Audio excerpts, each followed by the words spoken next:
Hey, good morning, everybody. Welcome to the Committee on Health, Human Services, Homelessness for the purpose of hearing bills that we need to get through by 11 before our joint for the 9 a.m. agenda, Thursday, February 10th, 2022.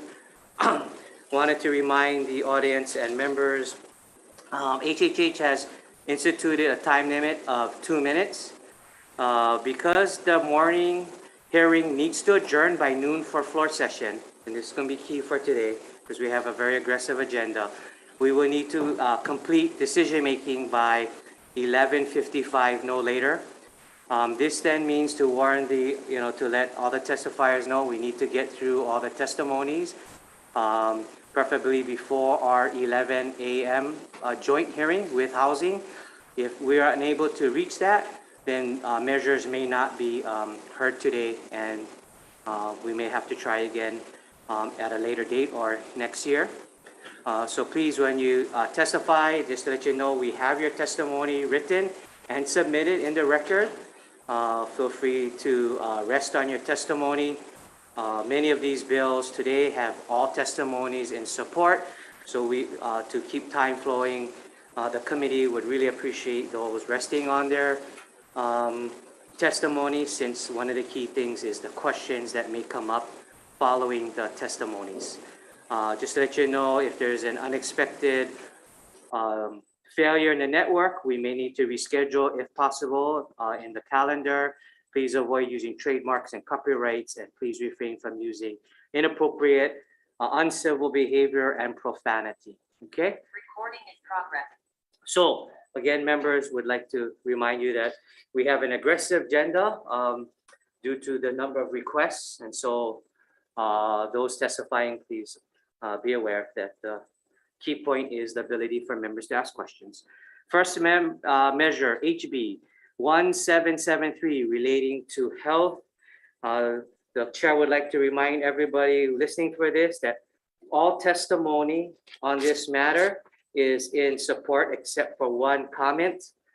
Again, it's in all support.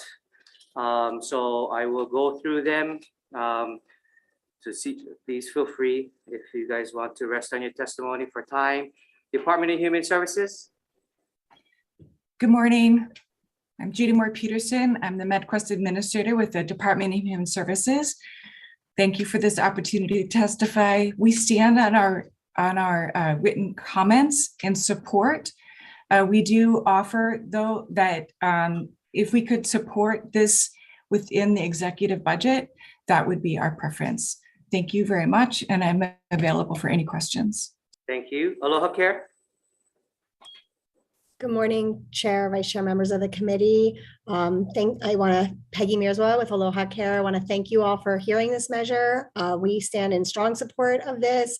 It will certainly help cover gaps in care and churn that women encounter after 60 days when they get dropped off of healthcare or Medicaid. So this is a huge for families, for moms, and for really the health and safety net of our community. I know other folks will be able to speak to very specific things and time, and everybody's supportive. So wonderful. Thank you so much. HMSA. Aloha Chair, Vice Chair, committee members. HMSA stands in support, and we're available for any questions. Thank you. Hey, thank you very much. Healthcare Association of Hawaii.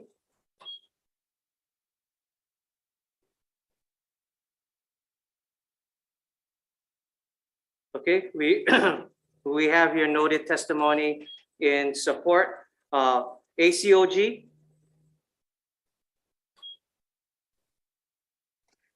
Hi, I'm Teresa Myers. I'm the Junior Fellow Legislative Chair from the American College of Obstetricians and Gynecologists.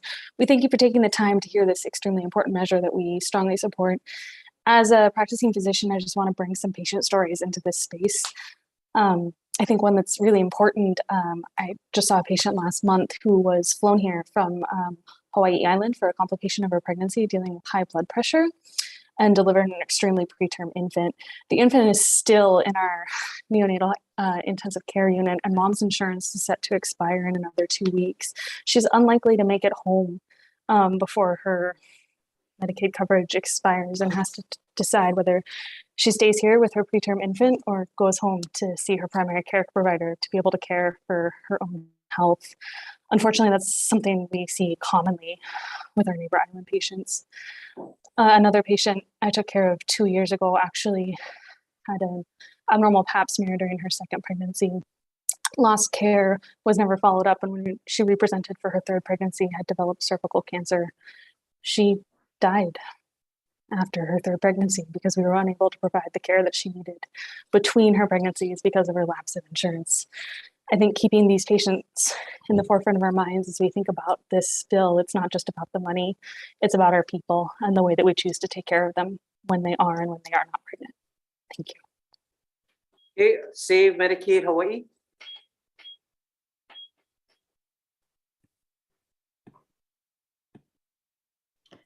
Aloha and good morning, Chair Yamane and Morning. Vice Chair Tam and the committee. Save Medicaid Hawaii is in strong support of this bill, and we will stand on our testimony. Thank you very much. Thank you very much. Okay, American Heart Association.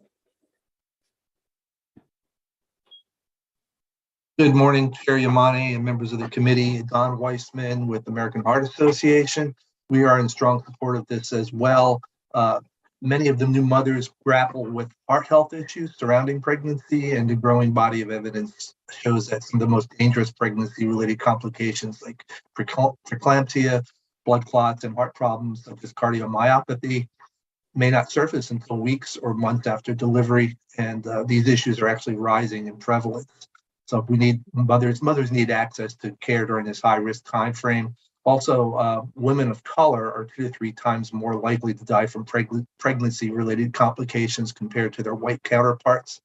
Healthy mothers are the foundation of healthy families, and implementing systems that support mothers and ensure equitable health outcomes should be a high priority for Hawaii legislators. So we ask you to support this measure. Mahalo. Okay, members, we have a long list of all, again, to the audience, all in support.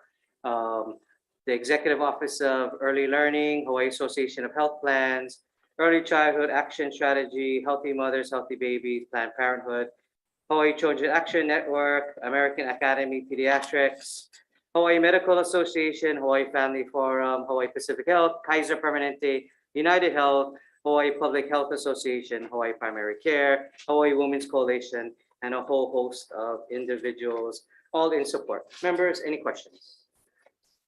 Okay, seeing none, moving on to HB 1799 relating to asthma, Department of Education. Hi, good afternoon, Chair Yamane, Vice Chair Tam, and members of the committee. I'm Heidi Armstrong from the Office of Student Support, testifying on behalf of Interim Superintendent Hayashi, Department of Education. The department stands on its written testimony supporting the intent of HB 1799, and I'm available for any questions. Thank you. Thank you very much. American Lung Association. Aloha, Chair and Vice Chair. Pedro Haro, Executive Director of the American Lung Association. We stand on our written testimony. We just wanted to give you, the committee, the thanks for being able to hear this, and we're available for questions. Thank you. Awesome. Thank you. Aloha Care. Good morning. Aloha Care will stand on its testimony in support of this measure. Thank you, Chair. Thank you very much. Hawaii Public Health Institute. Good morning, Chair. Amanda Fernandez on behalf of Hawaii Public Health Institute will stand on our written testimony in support. Thank you. Members, we have, again, all testimony in support from the American Academy of Pediatrics, Hawaii Medical Association, Hawaii Children Action Network, Hawaii Public Health Institute, Hawaii Primary Care Association, and various individuals, all in support. Members, any questions? Okay, seeing none, thank you. Moving on to HB 1466 relating to sex assault of minors. Okay, first, Office of Public Defender. Thank you. Thank you. Good morning, Chair Yamane, Vice Chair Tam, and committee members. The Office of the Public Defender opposes House Bill 1466. which seeks to amend the provisions of the current continuous sexual assault against a minor statute and add a Class B continuous sexual assault offense. The continuous sexual assault statute was enacted to address the issue of minors of tender years being unable to recall specific circumstances and dates of repetitive sexual assaults that occur over a prolonged period of time. The proposed amendments do not address the specific legislative purposes which prompted the legislature to enact the continuous sexual assault offense and would actually invite legal challenges to the statute as amended that would hinder the prompt resolution of such cases. The Office of the Public Defender recognizes the difficulties inherent in prosecuting cases of sexual assault involving young children, but the current statute is adequate to address this issue and strike the delicate balance between public safety and the rights of the accused. Thank you for the opportunity to comment on this measure. Okay, thank you. Attorney Generals. Good morning, Michelle Pu'u, Deputy Attorney General with the Criminal Justice Division. We are essentially the statewide prosecutors for the department, testifying in support of this bill that seeks to enhance available protections for child sexual assault victims. I will remain available for questions. Thank you very much. Honolulu Police Department. Good morning, Chair, Vice Chair, and members of the committee. Captain Brandon Nakasato, HPD. We're standing on our written testimony in support. Thank you. Thank you very much. Honolulu Prosecutors Attorney, Sunny County of Honolulu. Good morning, Chair Yamane, Vice Chair Tam, members of the committee, Deputy Prosecuting Attorney Mark Tom for the department. Would like to thank the committee for hearing this bill. This is part of our legislative package. We are in support of 1466. As mentioned before, this purpose of this bill is to protect a very vulnerable class of individuals, which are children. When we look at children for this bill, it's looking to up the age from continuous sexual assault of a minor under the age of 14 to under the age of 16, which is basically just a 14 and 15-year-old, which the department really truly believes that these individuals are still very vulnerable individuals and should be protected. And this bill will help to address that. We are here for any questions. Thank you. Okay. Thank you. Members and audience, we have a number of individuals that provided testimony, all in support. Members, any questions? Okay, seeing none. Moving on to HB 1545 relating to noise pollution. Before I call up, or there's only one testifier, just to let everybody know, all testimony submitted was in support. Department of Health will provide comments. Department of Health. Aloha, Chair and Vice Chair. Thank you, committee members. I'm Tom Lilakis here with the Hawaii Department of Health Indoor and Radiological Health Branch, and we offer some suggestions and comments in our written testimony as submitted, and I'm available for any questions. Thank you.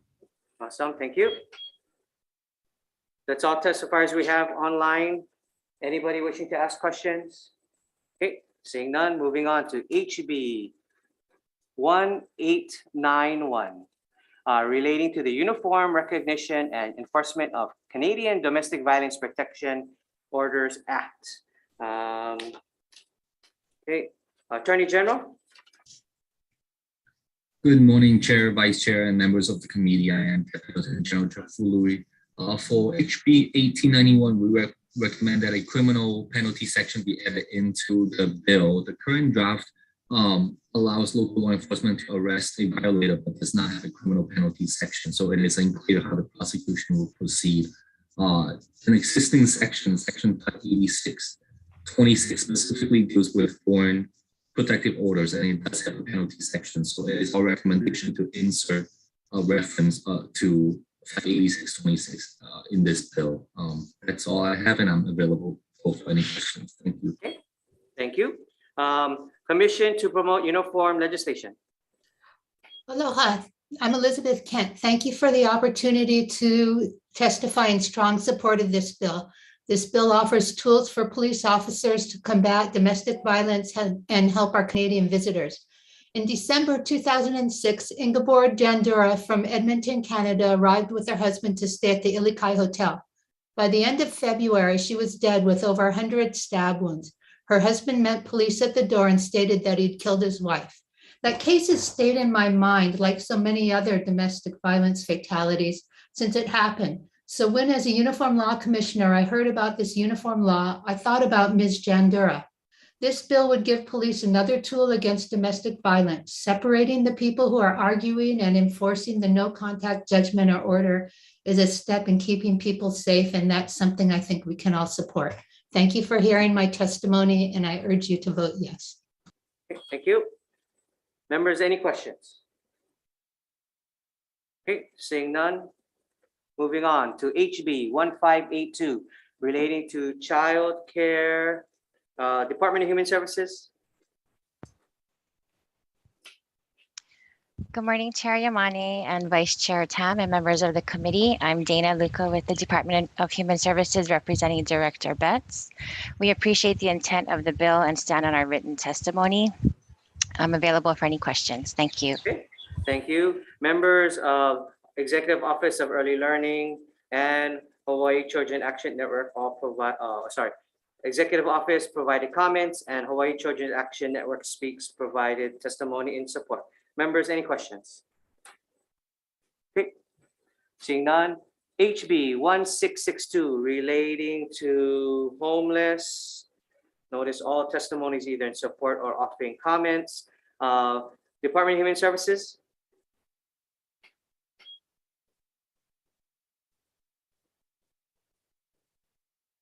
Okay.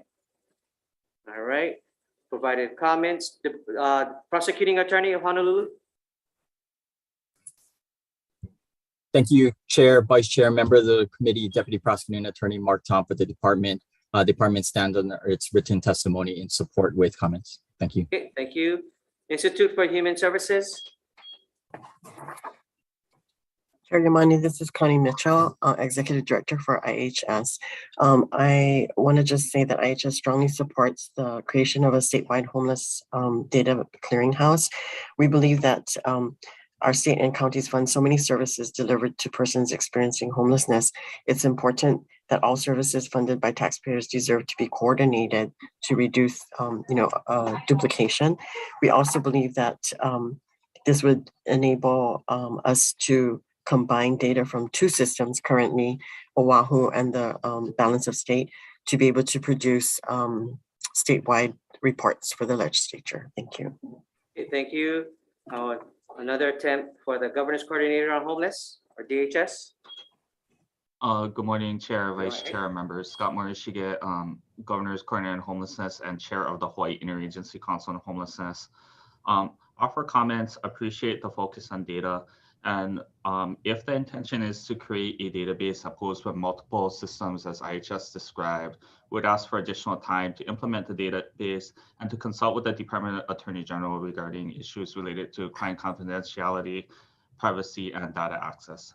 Thank you for the opportunity. I'm available for questions. Okay, thank you. Members, any questions? Okay, seeing none, moving on to HB 1666. Relating to mental health, Department of Human Services. Hey, good morning, Judy Moore Peterson, MedQuest Administrator with the Department of Human Services. Thank you for the opportunity to testify. The department stands on our written testimony. We appreciate the intent of the bill. We offer comments. We also do defer to the Department of Health and ask that if there's an appropriation, that it not reduce or replace any of the executive budget priorities. Thank you very much and available for any questions. Thank you. Governor's Coordinator on Homeless, Mr. Morishige. Good morning, Chair. Sending my testimony supporting the intent and offering comments. Thank you. Okay, thank you. Prosecuting Attorney of City and County of Honolulu.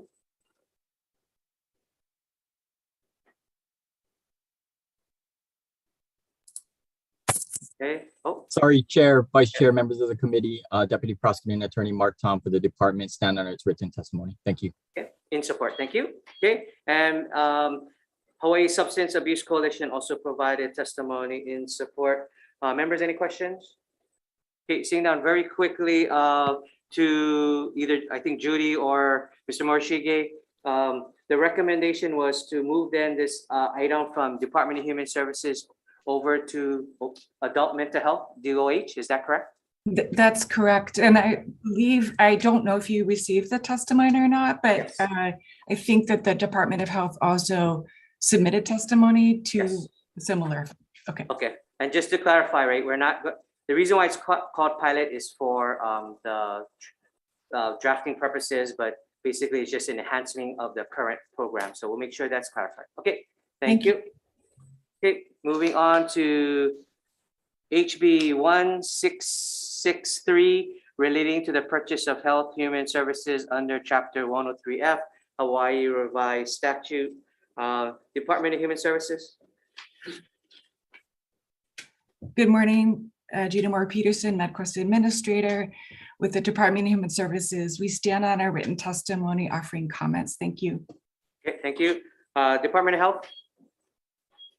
Good morning, Chair, Vice Chair, and members of the committee. Scott Shimobukuro with the Department of Health. We stand on our written testimony offering comments.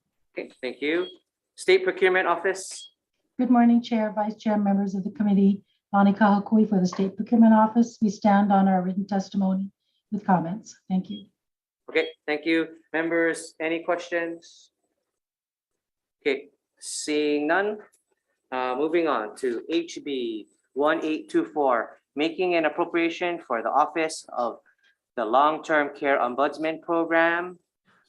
The chair would like to highlight that all testimony is in support except for 2 comments. Again, it's all in support. Executive Office of Aging. Good morning, Chair Yamani and members of the committee. Caroline Kadirao here with the Executive Office on Aging, and we support the intent of House Bill 1824. The bill appropriates $500,000 to support 5 full-time equivalents for our long-term care ombudsman program. The program is required by federal and state law to protect the human and civil rights of residents in all long-term care settings. Currently, we only have 1 full-time statewide long-term care ombudsman and some part-time contractors. This bill will expand equity for the whole state to have an ombudsman in each county. Our administration budget does include 2 full-time equivalents for the ombudsman program. This bill will add additional full-time equivalents and meet the current needs of the program. We support the additional funding and positions for this program, provided that its enactment does not reduce or replace priorities within the administrative budget. Thank you for the opportunity to testify. Thank you very much. Okay, AARP. Thank you, Chair Yamani. Gary Simon with AARP Hawaii. We're in strong support of the bill. You have our testimony. We'd just like to comment, for decades that the long-term care ombudsman program has been woefully understaffed, and our elderly and frail in our long-term care facilities and homes deserve better from us. Thank you, Chair. Okay, thank you. The chair would like to highlight all these provided testimony and support. The Executive Office of Aging, Long-Term Care, Hawaii County Office of Aging, SLTO, Kokua Council, and a whole host of individuals provided testimony, all in support. Members, any questions? Okay, real quick, the chair has a quick questions for the Executive Office of Aging. In the administration's budget, how much is the governor's package including regarding increases on ombudsman? It would be for 2 full-time equivalents. Okay. Is the administration open to increasing that, or is their stance currently only 2? Well, I know that we had questions about that, and I think right now their stance is the 2 full-time equivalents. We had put together that budget back in the summer when we weren't quite sure the state of the current affairs for the state. So, but we could use, and to meet the need, we do need additional ombudsmen outside of the 2. All right, thank you. Any additional questions? Okay, member seeing none, thank you. Moving on to HB 1754, relating to adult dental Medicaid benefits. Before we go to the testimony, I wanted to note that the numerous testimony is all in support, except for 1 comment provided by BNF, but all testimony is in support. So Department of Human Services. Hi, good morning. Judy Moore Peterson, MedQuest Administrator with the Department of Human Services. We stand on our written testimony in support, we do note that we request support for the governor's priorities that were included in the executive budget that did include funding for the expansion of adult dental benefits. Thank you. I'm available for any questions. Awesome. Thank you. Aloha Care. Good morning, Chair, Vice Chair, members of the committee. Aloha Care will stand in strong support of this measure. We, of course, would love if there was more money to give more benefits, but I know that's not your purview. So thank you so much for hearing it, though. Really appreciate it. I wish we had more money. HMSA. Mr. Sasaki. Okay. Oh. Okay. In support. Okay. Kaiser Permanente. Aloha Chair, Vice Chair Jonathan Ching for Kaiser Permanente will stand in support and note we paid our audio bill. Hey, very good. I'm glad. All right, thank you. AARP. Thank you, Chair. Gary Simon again with AARP Hawaii. We stand on our testimony in strong support, and we just comment that inadequate dental care can exacerbate chronic medical conditions and can lead to preventable complications that sometimes result in costly emergency room visits. Thank you, Chair. Awesome. Thank you. Okay, Hawaii Oral Health Coalition. Hi, good morning, Chair Yamane, Vice Chair Tam, and members of the committee. Patrick Donnelly, Statewide Oral Health Coalition Manager for Hawaii Public Health Institute. On behalf of the Hawaii Oral Health Coalition, we'll stand in strong support of this measure. We've written testimony, and I just wanted to briefly add a quick thought. With the restoration of Medicaid dental coverage, we're likely to see a great number of adults having significant problems just due to being denied the preventive coverage for over a decade now. I think the basic package is a step in the right direction, but will be less than adequate in addressing those high needs. And we want to consider avoiding driving patients back to the emergency room. So with that, we just respectfully encourage careful consideration for an approach to reinstating that maximizes the state's investment while still providing effective and meaningful care. Thank you all so much for the opportunity to testify. Okay, Nancy Partica. Okay, in support, Queens Health Systems. Aloha, Chair, Vice Chair, J.C. Mike-Yalanek on behalf of Queens, and we stand in very strong support of the bill. Thanks for hearing this measure. Okay, thank you very much. Okay, as stated as the chair, there are tons of testimony all in support, so I'll just briefly go over some. State Council of Developmental Disabilities, Hawaii Association of School Psychologists, Hawaii Disability Rights United Health, Hawaii Primary Care, Easter Seals Hawaii, Full Life, Hawaii Self-Advocacy Advisory Council, Hawaii Dental Services, ACOG, Hawaii Health Harm Reduction, Hawaii Association of Health Plans, Early Childhood Action Strategy, Ho'ola Lahui Hawaii, Hawaii Dental Association, Hawaii Public Health Association, HCAN, Kokua, Kalihi Valley, Hawaii Dental, Papa'ola Lokahi, Ohana Plan, and a whole list of individuals providing testimony and support. Members, any questions? Okay, seeing none, moving on to HB 2193 relating to early childhood registry. Again, this measure, all testimony is either support or providing comments. First is Department of Human Services. Morning, Chair Yamane, Vice Chair Tam, and members of the committee. Dana Luca with the Department of Human Services representing Director Betts. We appreciate the intent of the bill and stand on our written testimony. I'm available for any questions. Thank you. Okay, thank you. Hawaii Children Action Network.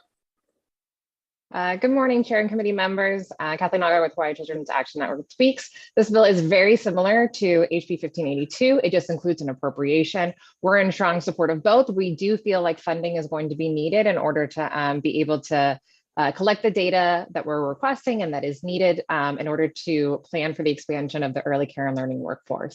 Thank you. Okay, thank you. Okay, members and audience, just to highlight that there was comments provided by the Executive Office of Early Learning and support from Early Childhood Action Strategy, AAUW, Hawaii Association of School Psychologists, and Hawaii Children Action Network, and a whole list of individuals, all in support. Members, any questions? Okay. Seeing none, moving on to HB 2208 relating to sex abuse of minors. Wanted to again highlight that all testimony provided this morning is in support except one of comments, and I'll call the Attorney General. Good morning, Chair, Vice Chair, members of the committee. Karen Inagaki, Deputy Attorney General. The department provides comments, and while we certainly appreciate that victims of sexual abuse will and may need additional time before they file a lawsuit, we note that the passage of very long periods of time could be severely prejudicial to and create evidentiary issues for the litigants because memories fade, witnesses pass away or move away, and documents are lost or destroyed. But we did have a specific concern about the new subsection E. It provides that a judge review the certificate of merit and make a determination of merit of the case. So we are concerned that a judge who may be the ultimate trier of fact has already made the determination that the case has merit and has looked at some of the evidence. So we've made a suggestion to address this problem, which basically adds language that says that the judge should not be the judge who is the ultimate trier of fact. Thank you for the opportunity to testify, and I am available for any questions. Thank you. Thank you. Hawaii Psychological Association. Good morning, Chair Yamane, Vice Chair Tam, and committee members. My name's Leslie Slavin. I'm a member of the Legislative Action Committee of the Hawaii Psychological Association. HPA strongly supports this measure. Our members provide mental health services to many children and adults who are survivors of child sexual abuse, and we have firsthand knowledge of the need for extending the statute of limitations for civil actions in this area. We stand on our written testimony, which attempts to provide information about relevant social science research that supports this bill. I'd be happy to respond to any questions. Thank you very much for the opportunity to testify. Okay, thank you. Sex Abuse Treatment Center. Good morning, Chair, Vice Chair, members of the committee. This is Lynn Costales Matsuoka from Sex Abuse Treatment Center.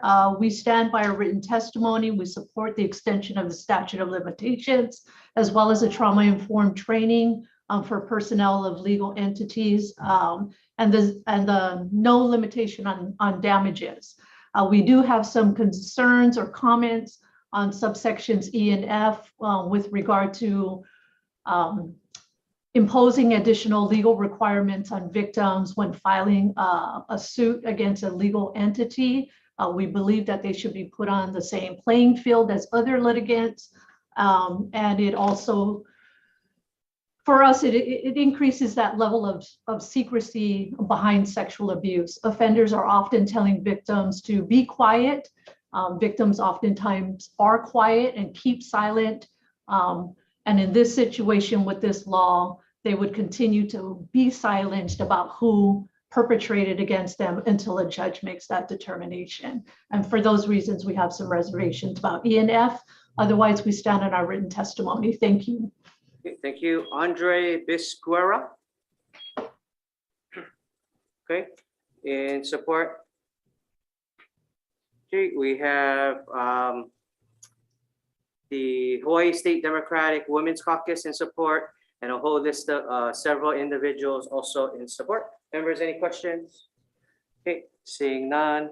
Moving on to HB 2209 relating to domestic abuse. Members, no one signed up to testify on this. We have one member, Mr. Galohue, Mike Galohue Sr. in support, and Elima De Costa in opposition. Okay. Then moving on to HB 1932 relating to child welfare services. Okay, we have Department of Human Services. Aloha, Chair and Vice Chair. This is Basic Hartsfield, Social Services Division Administrator for the Department of Human Services. We submitted testimony supporting the intent as well as providing comments. I do have one correction to make, and that's in regards to the website for our resource caregivers. It's actually at rcg.hawaii.gov, not .org. So, but for that correction, we stand by our written testimony, and I'm available for any questions. Mahalo. Okay, thank you. We have Binti. Good morning, Chair Yamani, Vice Chair Tam, members of the committee. My name is Kristen Atwood. I'm a former social worker and I am currently with Binti. Binti is in support of this bill. We stand on our written testimony that we've submitted for your review, and I'm available for any questions. Thank you. Okay. Thank you very much. Okay, we have Budget and Finance providing comments and Hawaii Family Advocacy Team testifying in opposition. Members, any questions? Okay, seeing none, moving on. HB 1553 relating to the Office of Healthcare Assurance Special Fund. Want to note one testimony in support, Department of Health. Good morning, Chair, Vice Chair, members of the committee. Keith Ridley on behalf of the Director of Health. We stand on our written testimony in strong support, and I'd just like to add that last year a similar bill was introduced. Last year's bill would have also eliminated the spending ceiling in HRS in favor of establishing the spending ceiling through the budget process. Unfortunately, the bill did not pass. Ironically, through the budget process, a higher spending ceiling was established. The department was unable to spend that money. So we are again trying this year to hopefully eliminate the spending ceiling in statute in favor of establishing the spending ceiling through the budget process. I stand by for any questions. Thank you very much. Thank you. Members, any questions for Mr. Ridley? Okay, seeing none, moving on to HB 1576 relating to the Hawaii State Lesbian, Gay, Bisexual, Transgender, Queer Plus Commission. Members, we have all testimony provided in support with two providing comments, which is BNF and Comment Cause Hawaii, but all in support. Members, no one has signed up to testify on this. Any questions? Okay, no? Okay, thank you. Moving on to the last measure, HB 1570, relating to youth vaping epidemic. Okay, we have a whole slew of those providing testimony, majority in support. First to call up Department of Health. Thank you, Chair Yamani. This is Lola Irvin for the Department of Health, representing Director Char. We thank you very much for hearing House Bill 1570. And we support this bill because we do need a comprehensive buffer between the enticing products that children and youth have been taking up. And during a pandemic, there is no safe use of tobacco products at any time, but especially during a pandemic. A Stanford study has shown that youth are 5 to 7 times more likely to be infected by COVID-19. And so we thank you very much, and we'll be available for questioning. Okay, awesome, thank you. Attorney General.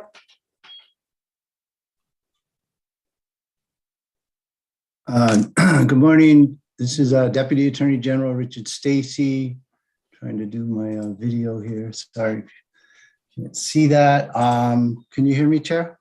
Yep, please proceed. Okay, sorry about that. Good morning, Chair Yamane, Vice Chair Tam, members of the committee. I am Deputy Attorney General Rich Stacy of the Tobacco Enforcement Unit. We did submit testimony. We appreciate the intent of the bill to fight the serious vaping problem in our community, especially among youth. The bill addresses flavors regarding flavored vaping products and the even newer trend of synthetic nicotine. In our testimony, we noted some issues with the bill, including the generally administrative fines as contemplated here don't fit well within the penal code. So we made some suggestions about that. There was some wording about cigars and cigarettes we commented on, and a suggestion about the effective date, since this bill it would impact retailers and enforcers, but there's two basic different dates and it might get confusing. I am available for any questions. Thank you very much. Okay, thank you. Okay, Taxpayers Protection Alliance. Okay, provided comments. HSTA? Aloha, Laverne Moore, speaking on behalf of OSA TUI. We stand on our support. We want to stress HST opposes any increase of any fines for youth being added to this bill, as we feel they are victims in this case. It is the predatory tactics of the vaping industry on our youth that need to be regulated and taxed. So please do not add any fines or punishment on our youth who are victims here. They are victims on the tobacco industry profiting on the backs of our students. We just want to make this stance clear from the start. The Hawaii State Teachers Association supports this bill. Thank you. Okay, thank you. Hawaii COPD Coalition? Chair and Vice Chair and committee members, sorry, this is Valerie Chang with the Hawaii COPD Coalition. We already have over 45,000 adults in Hawaii diagnosed with COPD. We really are trying to get out of the business, and we want this bill to pass in order to help that. Youth are being hooked by the flavors, and having this legislation passed where flavored and electronic things are taxed and regulated will really help so that there is much more control and kids will be priced out of the market. Thank you very much. I stand ready for any questions. Hawaii American Lung Association? Hello, Chair, Vice Chair, member of the committee. I'm Pedro Hara, Executive Director of the American Lung Association. We stand on our written testimony. I just wanted to elevate that most of our testimony focuses on the importance of including menthol in a comprehensive flavor restrictions that the state would adopt in order to be able to reduce youth smoking. Thank you, and we stand by for questions. Okay, thank you. UH Student Health Advisory Council?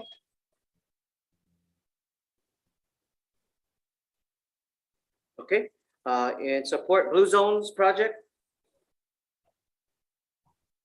Okay, in support American Cancer Society?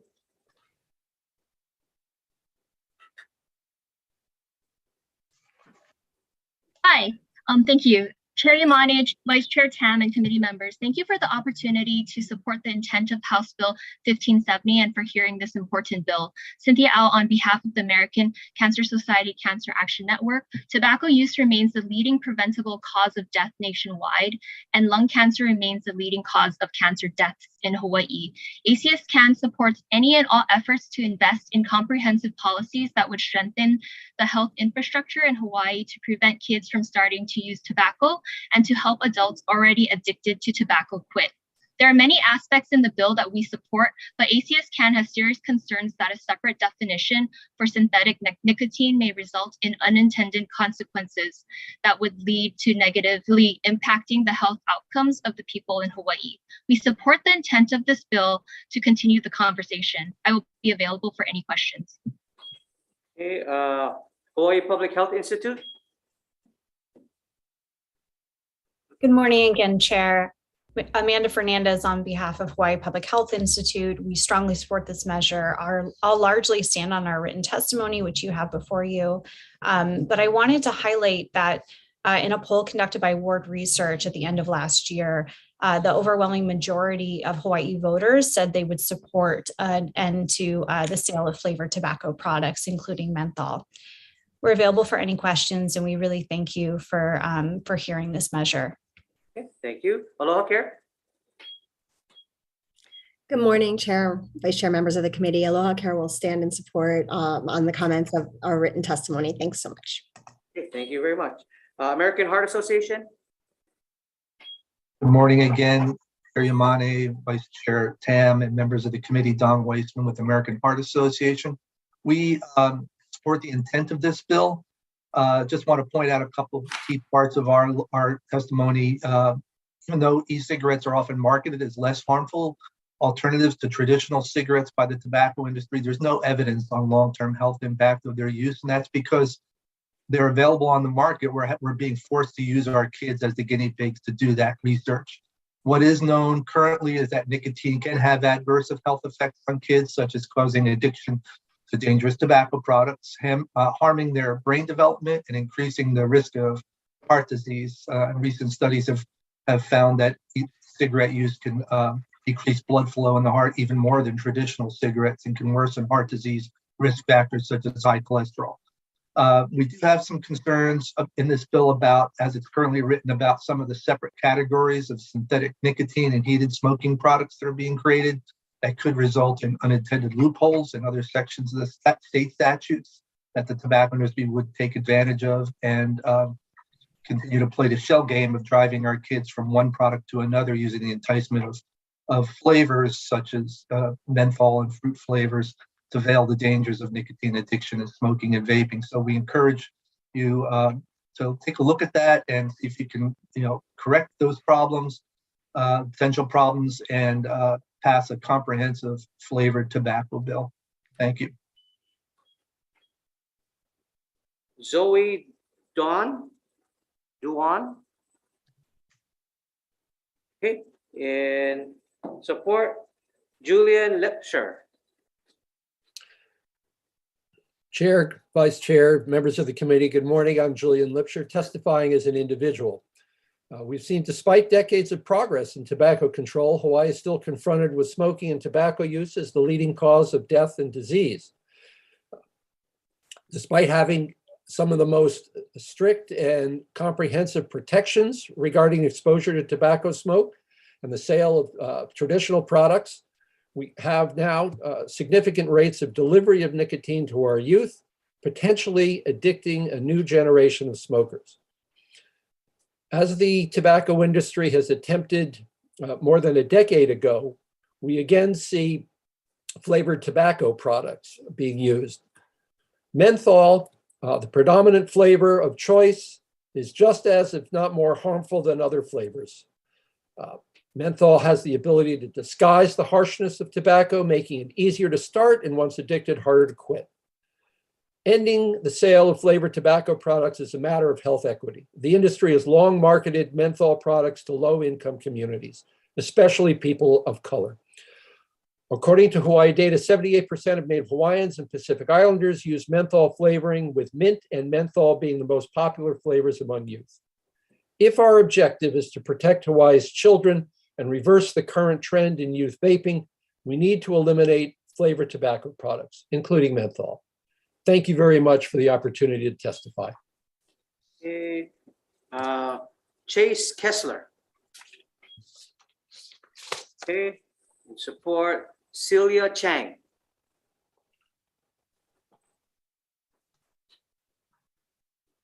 Oh, hi. Yeah, so I am testifying for support of this bill because the availability of flavored tobacco products really negatively impacts youth. And I am a youth, so I've seen this happen to my friends and many people around me. It just allows them easy access to these harmful products that could have such major consequences down the road. And the wide range of flavors just truly adds to this industry's targeting of the youth. I've seen many of my peers and friends try and become addicted to e-cigarettes. One of my best friends is addicted, and I can see the way that the many flavors have enticed her. She has always talked about how strawberry banana is her favorite, and I know that mint and menthol are also some of the biggest sellers for these youth. And the issue today is that many of the youth just don't know all the harmful things that nicotine can cause and don't truly believe it will happen to them, which is why e-cigarettes and these flavors should not be available to youth, so it cannot harm them in this way. E-cigarettes can be just as harmful as other products and are such an increasing problem among today's youth. And these products target youth through the many, many flavors available and can cause lifelong health issues that young people just aren't aware of, which is why I think ending the sale of these flavored tobacco products would truly help stop the new generation from going down this dangerous path. Okay, thank you. Okay, Austin Tucker.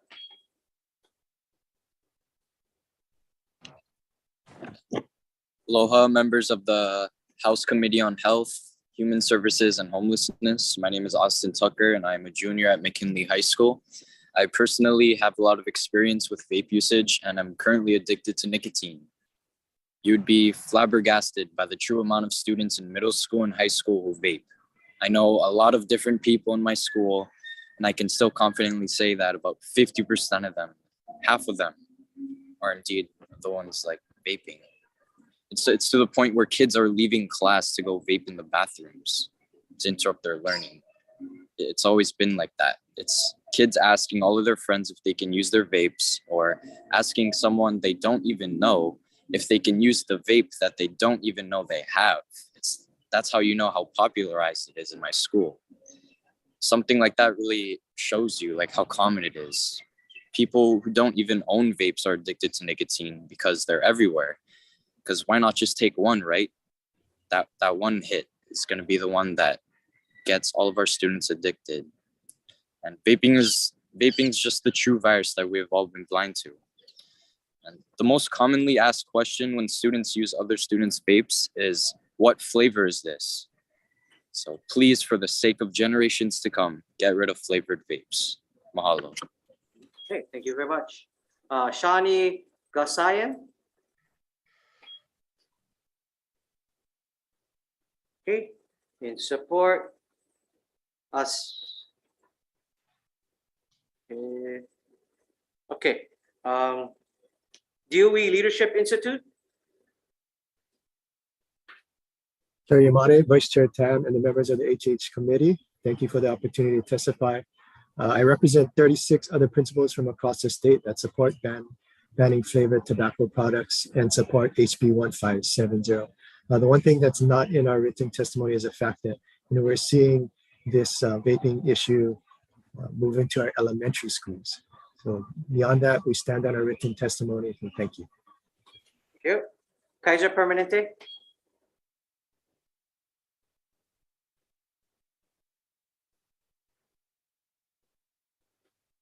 Cheng. Okay, I guess they didn't fully pay their telehealth bill. Okay, Reason Foundation.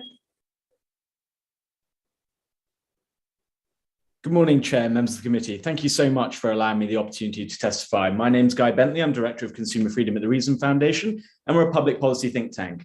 Last year, the Food and Drug Administration authorized an e-cigarette as, quote, appropriate for the protection of public health for the first time. FDA is now reviewing all e-cigarette applications on the market and has actually withdrawn millions of e-cigarettes from the market. If the FDA finds any of these products to be a net harm to public health, they will be withdrawn from the market. Now, while banning flavors might seem an attractive solution to youth vaping, it should be recognized that according to the latest data, the 2021 National Youth Tobacco Survey, 89% of high school students don't use e-cigarettes at all, 89%. And 95% don't use them frequently. And youth vaping is actually at the lowest point it's ever been in 7 years. And also, according to the CDC, flavors are not the main reason why youth initiate vaping. The two main reasons given are curiosity or friends and family use them. However, banning these safer alternatives to cigarettes can significantly harm adults, with the International Tobacco Control Policy Evaluation Project showing that a significant number of adult vapers who have used these products to quit cigarettes would go back to smoking if their preferred flavors were banned or prohibited. So while prohibition might seem like a popular choice to a public health issue, it's generally harm reduction, that whether that's in the issue of sexual health or drug policy, that is actually a much more effective solution than prohibition. But with that, you have my written testimony. I really thank you for your time. Okay, thank you. Lauren Nelson.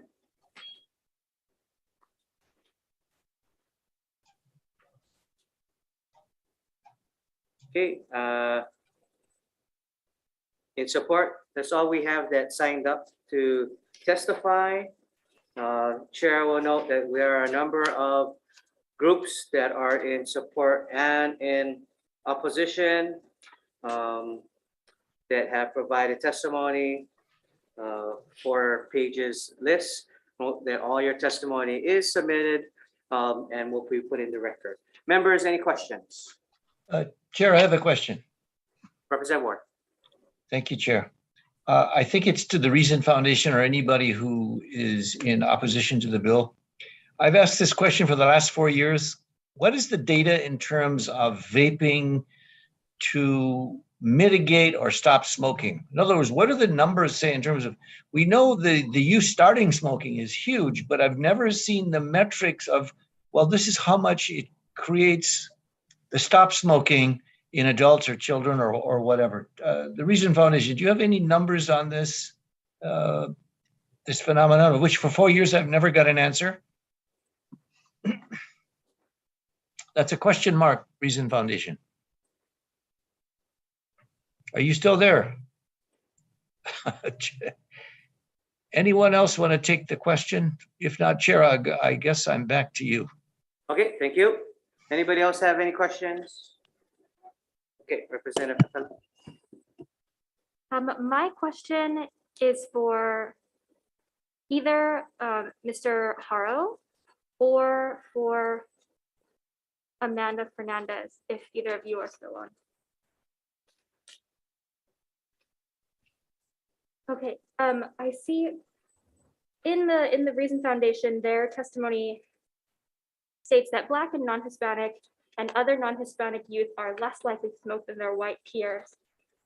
That doesn't seem to be the case. As we know, historically, cigarette companies and tobacco companies have targeted, whether it's minority youth or individuals who are Black or Hispanic or Native Hawaiian.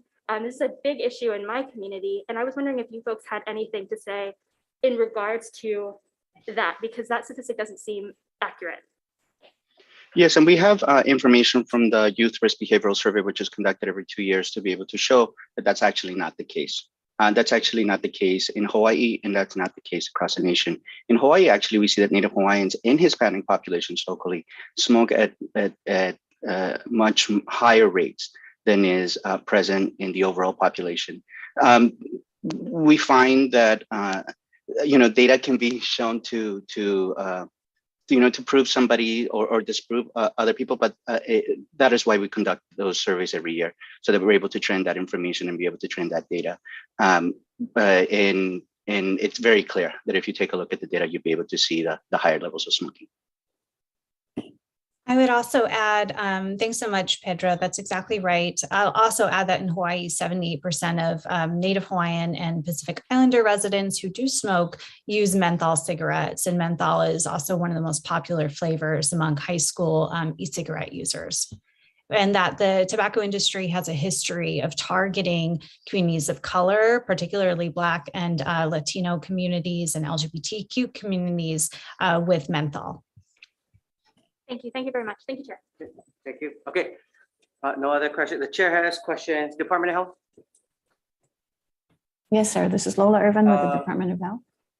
Hi. So you guys support this measure, right? Yes, we do.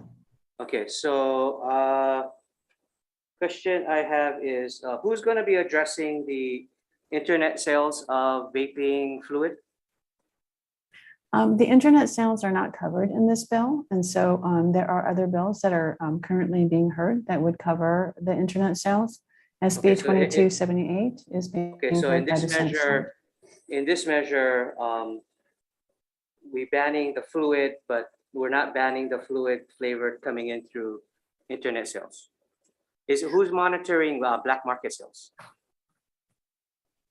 That would be the FDA, actually.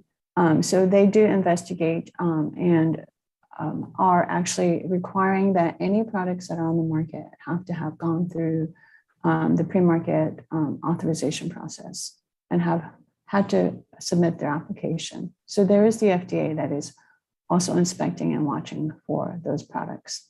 Okay, and then on the testing of these products, how are you guys going to test the product if it's flavored?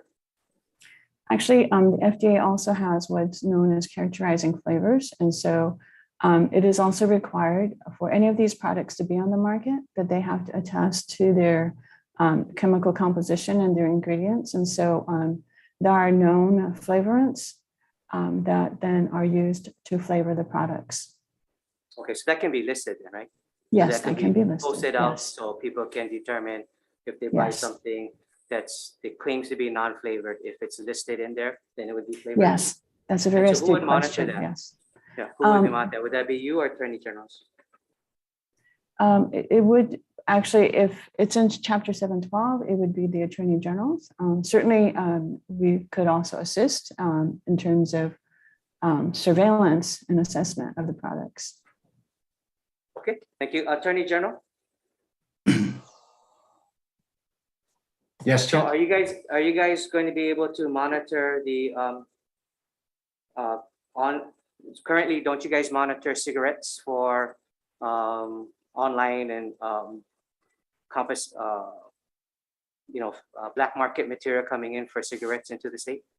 Yes, we do. I do agree with Ms. Irvin regarding FDA does monitor on their side. If it's in 712, the penal code, it actually can be enforced by any law enforcement agency in the state, including the county prosecutors, county police. So this would not be the AG is going to enforce this specifically, but we also have a criminal justice division and we also prosecute cases. And if it comes our way, we will review and prosecute as necessary. But we do work with Department of Health.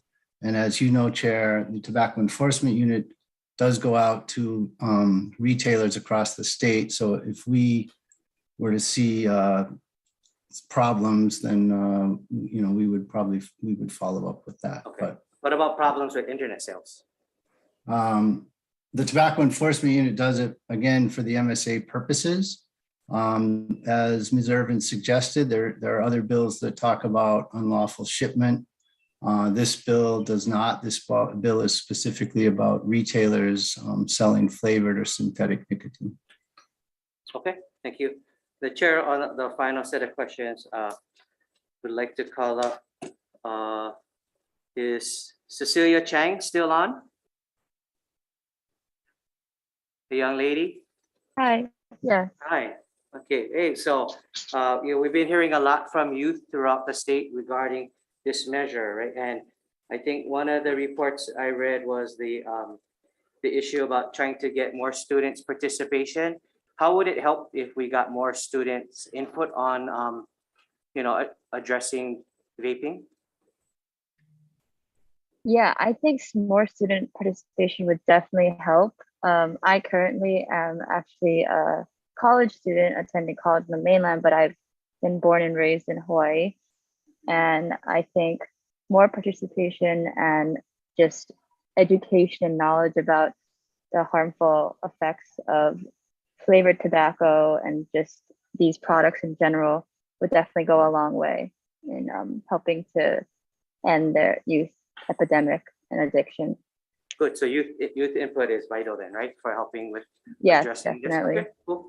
Okay. I have a question for the young man, Austin Tucker. Is he still on? Hi.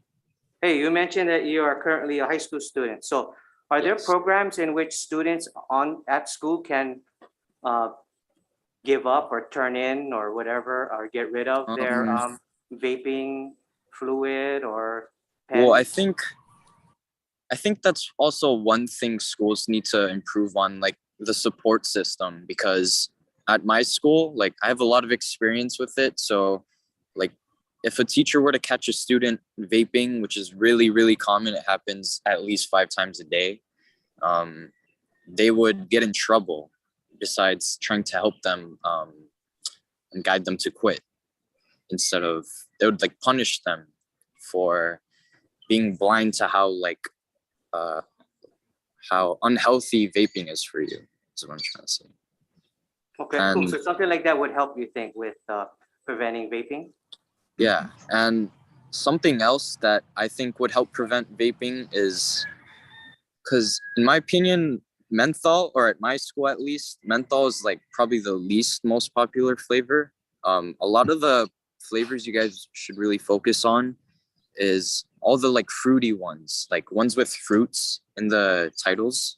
Those are the ones you guys need to look out for, because those are the ones that are catching everybody's attention and eyes. And yeah. Okay. Oh, awesome. Okay. And then one last question that Chair has for the DOE leadership.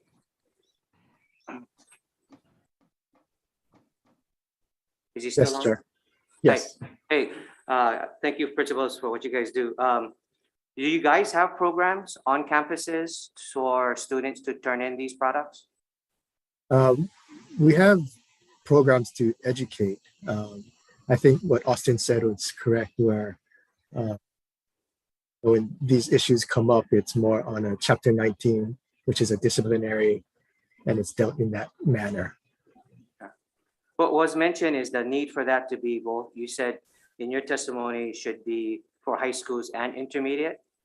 Is that correct?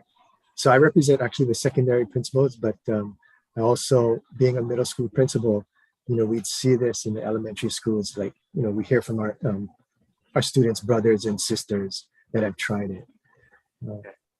Okay, so something like that then you think would be helpful to make sure that we can address the access to our youth? Yeah, and you mentioned about a program that students can turn things in. I haven't seen that happen. I mean, we've had situations where we say, yeah, come in, talk to us. And we have students sharing that other students are doing it. But as far as the vapor themselves, they don't turn in their pens unless we catch them. Yeah. So like an amnesty program might be beneficial to help. I'm not sure if that would be effective. We've had it in other situations, but things weren't turned in. Yeah. Oh, yeah. Okay. All right. Thank you. Thank you. Chair, can I do a follow-up question? Thank you. I wanted to ask Laverne Moore if she's still there, who's the longest standing teacher I know in the DOE, 53 years. Laverne, you warned us, don't do any punitive things against the students. Now you heard I think it was McKinley, Austin Tucker. He said this stuff is kind of like out of control. Everybody is doing it. And it's kind of like if you're in Hilo and you got Cokie Frogs, it's out of control. Are you suggesting what we don't do? What are some of the things that should be off limit? Because it doesn't look like what we're doing is working. Laverne, you're a mute. Personally, I deal with this almost daily. My students are doing it. They say they have to go to the bathroom. What they're really doing is vaping. The security guard find them, take away the pipe. On the way back to my class, they pull another friend out of class and they're vaping again. This is extreme. We have an epidemic going on in the high schools. And my American Problems students, in their research, when they did their research, why do students vape? Number one, they want to be cool. Number two, they like the flavors. And what they found out is the students don't really realize they're getting hooked and addicted. And then I call the parents personally, and the parents will tell me the student not listening to them, or it's their friends that are influencing them. And the really sad part is that the students who are vaping are missing classes, their grades are going down, and that's one of the reasons the students are not graduating on time, because they don't have enough credits to graduate. It's serious. Yeah, it's serious. I'm sorry. Thank you, Laverne, for your 53 years of service. Chair, I have a follow-up to Austin Tucker. Austin, are you still there? Mr. Tucker, you are there. Question. Should we slap your hand or do nothing like we're doing now? Or is there anything that would give you an incentive, or some of your colleagues who are just vaping away, to stop it? In other words, right now, there's not really, well, you said there's disciplinary action, but it doesn't sound like it's helping much. What is something that would be effective that the students would have to do or not do in order to stop the vaping in school? If I'm being completely honest, I don't think the vaping is ever going to stop, because if you want that to happen, you would have to stop the selling of vape products and vape liquids to adults as well, because you'd be surprised how many people over the age of 21 that are supplying these youth in high schools and elementary schools, like the other father said, or the other guy said, with all these vape liquids and e-cigarettes. So, because me personally, I've gotten it from someone over 21 because I'm currently addicted to nicotine. I can tell you confidently that I know it has affected my grades in school, my absences. I've been absent to school more times than I can count recently. And I know it's the nicotine taking a toll on me, and it's also taking a toll on all of my friends, everybody that I know. It's just not good. This needs to stop instantly. Well, thank you for fessing up to that. It sounds as if, are there people peddling vape instruments as well as fillers? And there are people, vape pushers. There are people selling vapes in my school. I know that because I know everything about McKinley and the vape. It's just nonstop. It's all people talk about in the school. It's just the most popular thing. Okay, Tucker, Austin, if you were in charge of this, how would you stop it? Imagine you're the governor, or you're the speaker, or you're somebody who knows we can stop it. What would you do? What I would do, you see, it's hard to say because me, myself, it's nicotine addiction is like, you don't think you're going to become addicted. So when you do, it's hard to stop. I think you just need to educate these kids on what vaping truly does to you, what it does to you, like health-wise, because my mother recently taught me all of these facts about what vaping does to you, and it's slowly like getting to me. Like, I know that all of what she's saying is true. Like, it's affecting my schoolwork and everything. So I think you should need to educate the kids on what vaping really does to you, and tell them, like, assure them that you're going to be supportive, that DOE is going to be supportive about helping them quit and getting them off of e-cigarettes. Sounds like a good beginning. Thank you for that. And thank you for fessing up to yourself. And yes, thank you. Wish you the best in the future. Thank you, Chair. Thank you, Laverne. Okay. Representative Capella. Once again for Amanda Fernandez. Hi, thank you for your advocacy. I think it's definitely coming from the last couple of questions. We've learned that this bill is so vital. I do have a question though, in response to one of the last questions from Mr. Tucker. Do you folks have any initiatives, or are you working with any nonprofits to create some sort of program, maybe in our schools, or any kind of support initiative, I think, to create a support system for students as we ban flavored vape products, and these students are, I guess, needing some support? Are you folks working on something like that?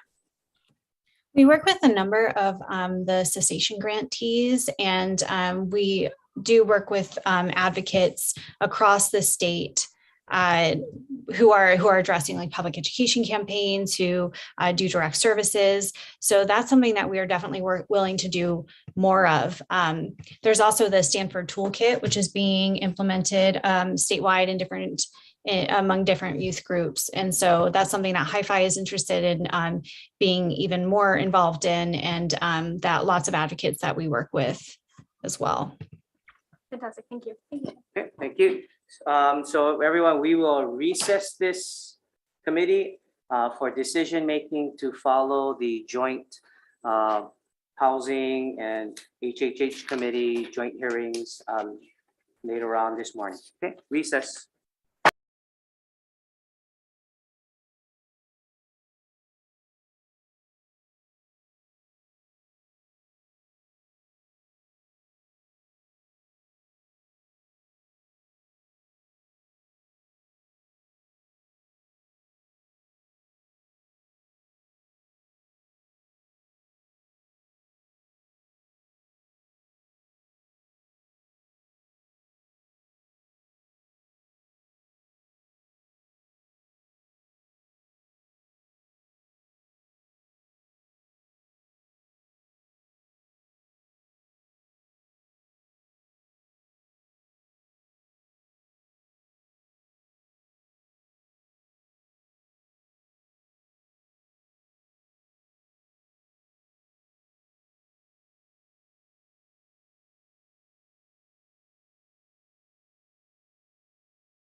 We're gonna, Yes, please, my apologies. okay, there were some audio issues on our end, so I'm gonna redo this. I'm gonna call the Joint Committee on Housing and Health, Human Services and Homelessness to order. Today is Thursday, February 10th, 2022. It is 11:02 a.m. We are meeting via video conference in conference room 329 at the State Capitol. Good morning, everyone. The first item on the agenda is HB 2233. And before I begin, I just want to let the testifiers know that we will have a 2-minute time limit, and we have a clock that will remind you when your time is up. So the first item on the agenda is HB 2233, relating to temporary assistance for needy families. First up, we have Scott Morishige, Governor's Coordinator on Homelessness. Good morning, Chair Nakamura, Chair Yamane, Vice Chairs and members. I'm Scott Morishige, Governor's Coordinator on Homelessness and Chair of the Hawaii Interagency Council on Homelessness. I'll stand on my testimony in support, provided this bill's passage does not replace or adversely impact priorities in the executive budget. Thank you. Thank you. Next up is Bonnie Kahakui, State Procurement Office. Offering comments. Next up, we have Craig Hirai, Department of Budget and Finance. Offering comments. Next up, we have Cassie Betts, Director of Department of Human Services. Good morning, chairs, vice chairs, members of the committee. Kathy Betts, Director for the Department of Human Services. We're in support of this measure and we have provided comments and we're available for any questions. Thank you. Thank you. Next up, we have Charlene Iboshi from the Zonta Club of Hilo in support. Laura Thielen, Bob Wardlaw, Partners in Care. Good morning. Thank you so much. My name is Laura Thielen and I am the Executive Director of Partners in Care. We would like to stand on our testimony in support of House Bill 2233 and just want to acknowledge that this bill will make people enabled to stay in housing long-term and not fall into homelessness. So we appreciate your support of this measure. Thank you. Thank you, Laura. Next up, we have Betty Lou Larson from Catholic Charities Hawaii. Good morning, chairs, vice chairs, and members of the committee. I'm Betty Lou Larson with Catholic Charities Hawaii. We also strongly support this bill. Families who are in the First to Work program only get up to 2 months for rental assistance. We feel that if they have this ongoing rental assistance, that could really help them to work, to pay attention to their children, to get educated for their children. So it really helps them become stable because this is a temporary program. So we need to do everything we can to increase stability so that they can move off and into the regular community. We also feel this is a very good use of the reserve fund that's been building up for TANF. Helping families become stable long-term is really the goal of the program. So we feel that's an excellent use of these extra reserve funds. Thank you very much for listening to this testimony. Thank you, Betty Lou. Next up, we have Patrick Herney from the Habitat for Humanity Hawaii Island, Inc. in support. Tom Yamachika, Tax Foundation of Hawaii. Thank you, chairs, members of the committees. Tom Yamachika from Tax Foundation of Hawaii. The reason why we're submitting testimony on this measure is to basically point out something that Betty Larson just kind of referred to in passing, and that is that there has been a very large unobligated federal balance of TANF funds that has been building up steadily over the years. So much so that a national nonprofit called ProPublica has called out the state on hoarding this money. The unobligated federal balance was at maybe 175 million in 2016. We believe from recent news coverage that it's past 400 million, and we ought to be doing something about this. We shouldn't be leaving it on the table. And matter of fact, when we really think that the Department of Human Services, or whoever is spending this money, should be really tasked with pulling this money down and giving it to, and making good use of it, because it really isn't doing anything sitting in a federal bank somewhere. I'd be happy to answer any questions. Thank you, Tom. Next up, we have Kristen Ellis from Community Alliance Partners. Good morning. My name is Kristen Ellis. I'm here on behalf of Community Alliance Partners, the Big Island Coalition to End Homelessness, and also on behalf of Hope Services Hawaii. We're the largest nonprofit homeless services provider on Hawaii Island, and we strongly support this bill. As Mr. Yamashika just said before us, we have the largest proportional reserve of federal money that we're just sitting on right now that has to go to TANF families.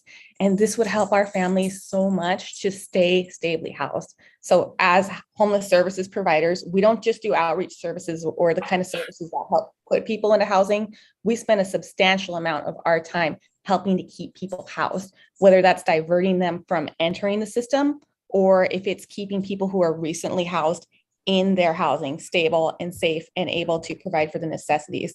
Now, I talked to my colleague Dale Roskamp, who works in Housing First, and he told me that what he's seeing is that people, after they spend their, they receive their general assistance payments, they receive their SNAP, and they'll receive their TANF, and there's just not enough money left over after they pay the rent for the necessities. He told me about a single mom that he works with named Annette, who has 2 teenage children, and she asks him for help buying cleaning supplies and bleach. And in Dale's words, he said, she never asks for anything else. How could I turn her down? So he's buying this out of his own pocket. And it shouldn't be that way. Families should be allowed to afford the things they need to have a safe and stable household. And we have the opportunity to help them out by doing this. And we would actually encourage you to increase the amount a little bit as well, just to make sure that we're spending this out, getting this money out to people that can use it most to stay housed, to decrease homelessness. Thank you. Thank you, Kristen. Next up, we have Kaynard Naroon from We Are Oceana in support. Brandy Menino, Hope Services Hawaii in support. Samuel Mitchell, an individual in support.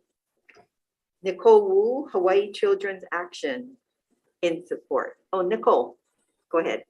Aloha, Chair. Thank you for introducing and hearing this bill. Aloha, Vice Chair and members of the committees. I'm with Hawaii Children's Action Network Speaks, and we support this bill as well. Just a reminder that housing instability has really harmful effects on children's health and their educational outcomes. So this housing subsidy for our lowest income families is not just an immediate relief to their housing woes, but it's also a way to invest in our future and ensure that our keiki have better outcomes. And to underline what Tom and Betty Lou and some others mentioned, our $350 million plus in unspent TANF reserve funds is the second highest in the nation when you look at the annual block grant for each state of TANF. It's an equivalent of over $2,900 per person living in poverty in Hawaii. So it's really great that you're finding a way to start spending down these TANF reserve funds for the purposes that they're meant for, which is helping those who are struggling to make ends meet here. Thank you. Is there anyone who would like to testify that I missed? Okay. If not, then members, Housing Committee members, do you have any questions?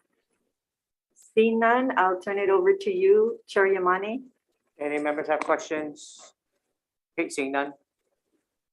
Okay, then let's go on to the next item, which is HB 1648. This bill establishes the Office of Homelessness and Housing Solutions and creates a Homelessness and Housing Solutions Special Fund, makes an appropriation. First up, we have Scott Morishige, Governor's Coordinator on Homelessness. Good morning again, chairs and vice chairs. I'll send my written testimony, appreciating the attendant offering comments. Thank you. Thank you, Scott. Next up, we have Kathy Betts, Department of Human Services. Good morning, thank you. We'll stand on our written testimony, appreciating the intent and also deferring to the Department of Budget and Finance. Thank you. Thank you. Next up, we have James Tabe, Office of the Public Defender. In support, Pua Ayu, DLNR. Aloha Chair, Vice Chairs. I'm Pua Ayu from the Department of Land and Natural Resources. We'll stand on a written testimony in support. Thank you. Next up, we have Craig Hirai, Department of Budget and Finance. With comments, Max Otani, Hawaii Department of Public Safety. In support, Mark Tom, Department of the Prosecuting Attorney, Honolulu. In support, Randy Gauntz, individual. In support, Jerome Bautista, individual. In support. Clara Kathman, in support. Is there anyone else who would like to testify? Okay. Seeing none. Housing members, are there any questions? Yes. Vice Chair Hashimoto. Hi, this message is for Scott Marshige, Governor's Coordinator on Homelessness. Scott, I think what we need a little bit of clarity. I think you make some really good points in your testimony. I guess, you know, when you added the section about adding matching funds to the special fund that's created, I guess that begs the question of, do you believe that creating the special fund is critical to the office if we break this out? Or, you know, I know BNF always discourages us to create special funds. I'd like to get your, you know, thoughts on whether it's really needed. Well, thank you, Vice Chair, for the question. I think what's really critical is having stable, consistent funding. And I think whether it comes from a special fund or from a general fund appropriation, I think it's not as important as having stable, consistent funding year to year. Without steady, predictable funding, it's hard to really continue to move forward with the development of programs and services. So I hope that helps answer the question. Okay, thanks, Scott. And I guess that I have another question regarding your current funding. So is your current funding run completely through the governor's office, or are you getting funding through DHS, or what does that picture look like at the current time? Currently, my position and my staff are part of the Department of Human Services. We're actually part of the director's office budget in DHS. I think our funding is provided pretty steadily year to year for our staff functions. I think on the bigger picture, really the programs that go to homeless services, such as shelters and housing first, that's provided through the Homeless Programs Office in DHS, which is a separate office. And a lot of their program funding is not necessarily provided in the base. It's either provided year to year or just for the biennium. Okay, thanks, Scott. Appreciate it. Any further questions from Housing Committee members? Okay, Chair Yamane. Members in health, any questions? Okay, seeing none. Okay, let's recess for decision making.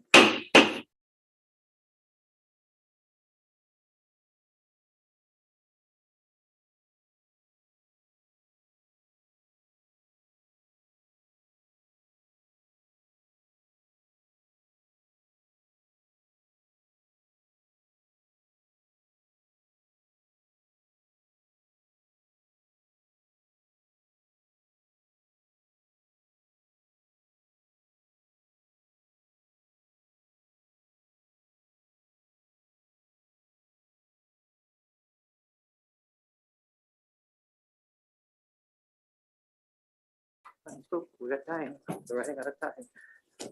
Yep. Okay, coming back from recess, can we go live in 3, 2, 1?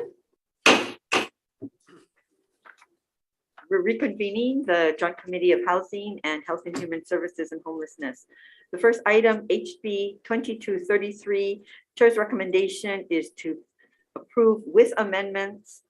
We would like to, on page 5, line 18, we would like to add the word system modifications to how the federal funds can be used besides housing assistance subsidies. Also, we want to have technical, non-substantive amendments needed for clarity, consistency, and style, keep the appropriation amounts blank, and defect the effective date to July 1, 2050. Members, any questions? Okay, if not, let's take the vote. Chair recommends passing HB 2233 with amendments. Chair and Vice Chair vote aye. Representative Aquino. Aye. Representative Clark. Aye. Representative Iligan. Aye. Representative Kitagawa. Aye. Representative Lepresti. Aye. Representative Takumi. Aye. Okay, thanks. Bye. Representative McDermott is excused. Chair, your recommendation is adopted. Thank you. Okay, Health Committee, same recommendation. Okay, and Vice Chair? Voting on House Bill 2233, Chair's recommendation is passed with amendments. Chair and Vice Chair vote aye. Rep Gates. Aye. Rep Har. Aye. Rep Capella. Aye. Rep Nishimoto. Rep Ward. Rep Ward is excused. Chair recommendation is adopted. Thank you. The next item is HB 1648. I would like to turn this over to Vice Chair Hashimoto with the, I would like to recommend approval with amendments. So Vice Chair Hashimoto, can you describe those amendments? Thank you, Chair. Sorry, members, please hang in with us. We're going to make quite a bit of amendments to this to do a little bit of changes. So especially on page 4, line 3, we're going to change the Office on Homeless and Housing Solutions to the Department of Human Services instead of the Department of Budget and Finance. We will, in item 1, we will ask to strike out community and ask them to work with nonprofit agencies to develop solutions that prevent and end homelessness. On page 4, in the administration section, in item C, we're going to strike that the employees of the office shall be exempt from Chapter 76, and instead we'll just leave that as the coordinator. So the rest of the employees, other than the coordinator, shall be subject to civil service. We will also ask on item page 5 under duties and responsibilities, item A, we will add in after homelessness and supportive housing. So we'll add in the word supportive and we'll strike the word exemptions for homeless shelters, mental health, substance abuse treatment facilities. And we'll strike the words after that and supportive housing projects because it's duplicative. So we're streamlining the language. On page 7, we're going to take the governor's coordinator's recommendation, adding that the counties can add matching funds to the fund created by the bill. So each county may provide matching funds, which shall be deposited into the fund. On page 8, item 2, we're also going to take the governor's homeless coordinator suggestion in reference to 103F. So we're going to add both chapter 42F and 103F. That involve homeless and housing solutions other than those covered by this section. We're going to blank out appropriations in section 3 and 4. And we're going to add in a section for FTEs and blank those out. So we're going to add the FTE positions blank, and then we're going to make sure that the funds are expended by the Department of Human Services and not Budget and Finance. The governor's coordinator also asked to maximize general funds to homeless services, that the legislature amend section 36-27A HRS and section 3630A HRS to exempt the proposed special fund from the respective central services expenses and administrative expense accounts. So we'll incorporate those amendments. We're going to defect the effective date to July 1, 2050 to continue discussion and allow staff to make technical and non-substantive revisions. Any questions, members, Housing Committee members? Seeing none. Chair Yamane. Oh, we can vote on our. All right, recommendation of the chair is to pass HB 1648 with amendments with the excusal of Representative McDermott. Any members voting with reservations? Any members voting no? With all others voting aye, the recommendation is adopted. Thank you, Vice Chair. Okay, Health Committee, same recommendations. Voting on House Bill 1648, Chair's recommendation is to pass with amendments noting the excused absence of Rep Ward and all members present. Any reservations? Any noes? Chair recommendation is adopted. Okay, thank you. Okay, we're going to adjourn this meeting. Yeah. Thank you. Committee on Health, Human Services, and Homeless with the Committee of Housing. Members, due to time, testifiers, we have a strict time frame of 2 minutes and a very limited time to, if these two measures is to move today or be considered to move today. We do have your testimony submitted, and those that have signed up, we have here noted. Both chairs would appreciate if you either highlight or rest on your testimony, since all your testimony is submitted. If we do not call you, just rest assured we have it in front of all the members. So first measure, HB 1744, relating to homelessness, DLNR. Good morning, chairs. Russell Tsuji for DLNR. We'll stand on our testimony supporting the intent of this measure and providing comments. Thank you. Okay, thank you. Okay, Governor's Coordinator on Homelessness. Good morning, chairs. I'll stand on my written testimony offering comments. Thank you. Okay, thank you. Hawaii Public Housing Authority. Good morning, chairs, vice chairs, member of the committee. We stand on our testimony in support. Thank you. Okay, thank you. Hawaii Housing Finance and Development Corp. Good morning, Chris Woodard on behalf of HHFDC. We submitted written testimony, and I would like to note that we've recommended an amendment to remove the first priority of using the low-income housing tax credit program under this measure. Thank you. Okay, thank you. Catholic Charities Hawaii. Good morning, Chair and Vice Chairs. Sorry, I couldn't get my computer to work. I'm Betty Lou Larson from Catholic Charities Hawaii. We strongly support this bill. Permanent supportive housing is a proven solution to helping people who we used to not be able to help, the chronically homeless. You can't just put them into housing and say goodbye. There needs to be these ongoing services.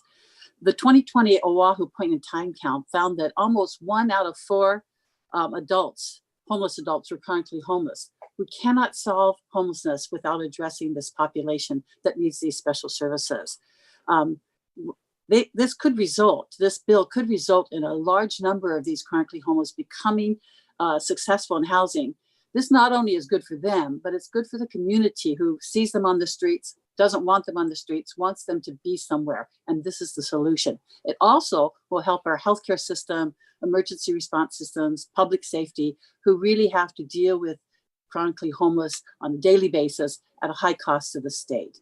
So thank you very much for considering this bill. Partners in Care. Good morning. My name is Laura Thielen with Partners in Care, and we stand in strong support of this measure. Over the course of COVID, we thought that we were going to have to really downsize how many people we were able to house due to the issues around COVID. And in absolute opposite detail, we have housed over 300 families in the last 9 months. So we have proven that we can house folks, and some of the folks with the most difficult background and situations, but we are running out of units. And so we desperately need units, and this will help us go a long way to get to that. Although this measure is specifically working on chronically homeless, we need housing at every single level, from our chronically homeless up to those who are low income and medium income. So thank you for listening to us today, and we are in strong support of this measure. Hawaii Health, Harm and Reduction Center. Good morning, chairs, vice chairs, and members. Nicholas Leverins on behalf of Hawaii Health and Harm Reduction Center. Our executive director, Heather Lusk, serves as the board chair of Partners in Care, and we strongly support this much needed public investment in permanent supportive housing over time. Thank you very much. Okay, thank you. We have testimony from the State Procurement Office in opposition, Stanford Car Development in opposition, Mutual Housing Association in opposition, IHEA Group LLC opposition, Shots Collaborative LLC in opposition, Hawaii Lesset in opposition. Members, any questions? Housing members, any questions? Okay, can't tell.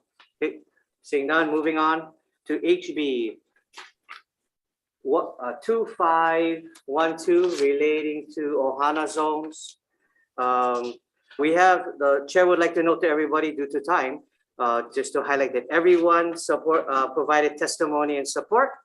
There's no opposition, so due to time, your consideration be appreciated. Governor's Coordinator on Homelessness. Hey, good morning, Chair. I'll sign my testimony in support. Thank you. Okay, good, thank you. Kauai County Housing Agency. Aloha, Chair, Vice Chair, Adam Reversi with the Kauai County Housing Agency. Largely stand on our written testimony. I would just like to point out and reiterate our request to consider some of the exemptions described in our written testimony. Thank you. Awesome, thank you. Partners in Care. This is Laura Thielen from Partners in Care. We will stand on our testimony in support of this measure. Thank you. Thank you. Community Alliance Partners. Good morning. Thank you for considering this bill. We strongly support this with exceptions, and we request that to stand on the testimony submitted by Hope Services that lists those exceptions. Thank you. Awesome, thank you. Hawaii Health Harm Reduction Center. Good morning, chairs, vice chairs, members, Nikos Leverins on behalf of Hawaii Health and Harm Reduction Center, and we stand on our testimony in support. Awesome, thank you. Department of Human Services. Good afternoon, chairs, vice chairs, committee members. Joseph Campos, Deputy Director of Department of Human Services, here on behalf of Director Betts. The department stands on its written testimony and support. Thank you for the opportunity to testify. Okay, thank you. Members, any questions? Okay, seeing none. Members of Housing, any questions? Can't see any. Okay, I don't see any questions. We'll take a brief recess for decision making. Brief recess.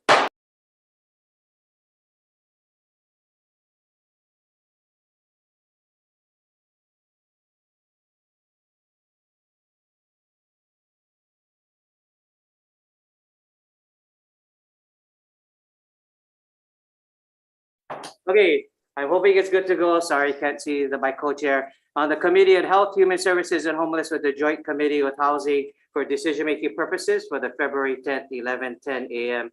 agenda. Members, first measure in front of us, HB 1744 relating to homelessness. The recommendation of the chair is to move this measure forward as an HD1. We will note the testimony provided by DCCA, making the amendments, which will then impact and change the language or deletion of the prioritizing competitive federal law, low income housing tax credit. We don't want to do that, and insert language and other vulnerable populations in the state as to look for, as well as we would change the, on page 3, shall to may. So this may consider designated how these kind of programs as a priority. We're going to be putting in a 7/1/2060 effective date, and we need to make some technical amendments. Members, any discussion? Okay, seeing non-housing members, any discussion? Or sorry, turn it over to Chair. Housing members, any questions, discussion? If not, okay, we Vice Chair, please take the vote. Voting on House Bill 1744, Chair's recommendation is to pass with amendments. Chair, Vice Chair votes aye. Rep Yates. Aye. Rep Har. Aye. Rep Capella. Aye. Rep Nishimoto. Aye. Rep Ward. Excused. Chair recommendation is adopted. Okay, thank you, members. Then moving on to the last measure, HB We're gonna 1. Wait. Oh, sorry. Your turn to vote. Sorry. Housing Committee, same vote, same recommendation. Recommendation of the chair is to pass HB 1744 with amendments. Chair, Vice Chair vote aye. Representative Aquino. Aye. Representative Clark. Aye. Representative Ilagan. Aye. Representative Kitagawa. Aye. Representative Lepresti. Aye. Representative Takumi. Aye. Representative McDermott is excused. Chair, your recommendation is adopted. Okay, thank you. Moving to HB 2512 relating to Ohana zones. Members, the recommendation of the chair is to move this measure forward as an HD1. We will be inserting those exemptions as provided by testifiers like the Kauai County, which can be located in their testimony. All those exemptions will be added to help expedite projects. We also are going to be putting in a 7/1/2060 effective date and technical amendments if necessary. Members, any discussion? Okay, can't tell, so seeing none, Vice Chair, please take the vote. Voting on House Bill 2512, Chair's recommendation is to pass with amendments, noting the excused absence of Rep Ward and all members present. Any reservations? Any noes? Chair recommendation is adopted. Okay, thank you. Turning it over to housing. Thank you. Members, is there any discussion? If not, let's take the vote. Recommendation of the chair is to pass HB 2512 with amendments noting the excusal of Representative McDermott. Any members voting with reservations? Any members voting no? With all others voting aye, the recommendation is adopted. Okay, thank you. We are adjourned. Okay. Okay, any questions on our agenda?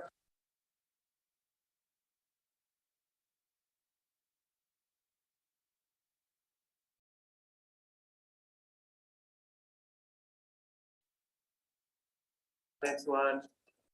That's it. The rest we're going to make changes and move on.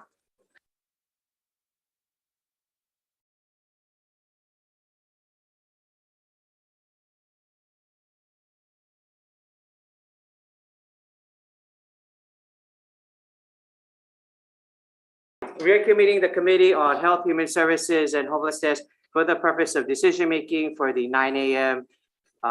February 10th, 2022 agenda. Members, thank you for your guys' consideration.